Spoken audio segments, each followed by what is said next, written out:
Hi, I'm Isabella. So this is a picture of my friend and I snowboarding. And I feel like that is a good example of finding well-being for me because I feel like I am happiest and least stressed when I'm outside doing something, or especially like snowboarding when I'm doing something with a friend. That's You get the social interaction, but then also you get the stress relief, and then physically you're active as well. So I think that's nice. So the way I define well-being is I wrote the process of feeling good, which includes mentally and physically feeling good, as well as feeling good about your interactions with those around you. I think for me, like, I can't mentally feel good if I don't physically feel good, and I can't physically feel good if I don't mentally feel good. Like, if I go to the gym to work out and I'm mentally not in a good place, like, it's just not going to be a great workout. Or if I've just been sitting around all week and I try and sit down for homework or something, I just can't focus. And then obviously, like, the social part of it too. I think interactions are very important to our well-being because I think they really play a big role in how we feel. Because if you have a bad interaction, you're thinking about it for the next week and you're thinking, oh, I should have said this, I should have done that. So I think it has a big impact on us. So I asked my mom what her definition or characterization of well-being is.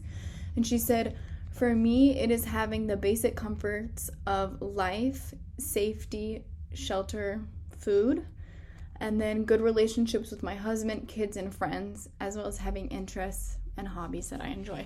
I think that's a good answer, like, that everyone can relate to, because I think it's kind of difficult to have a well-being if you're always focused on trying to make ends meet. And, you know, when you're working all the time and you're providing, you don't have that spare time to really focus on yourself, focus on your family, focus on your friends.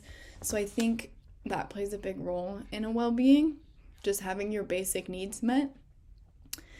And so one topic I am curious to talk about this semester, as I mentioned before, I'm curious to talk about the communication aspect of well-being, because I think interactions that we have with other people are very impactful on our mental wellness. Even if we think we don't want things to emotionally impact us, I think that every interaction does have weight. And I also think that sometimes I don't use communication as a way to improve someone else's well-being. I use every interaction as kind of just a transaction, and I'm not using an interaction as a potential way to make somebody feel better.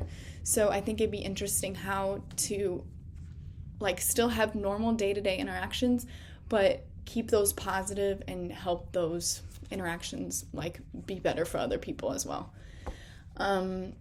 So something I would like to know about my classmates to create a connection is I would love to know how everyone maintains mental, physical, and social health during school, and then how they use that to balance stress.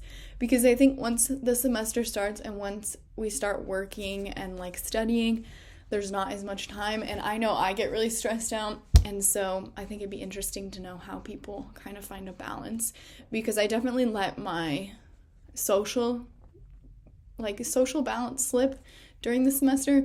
So I would love to know, like, if people have a routine, like, how everyone balances and manages the stress of school.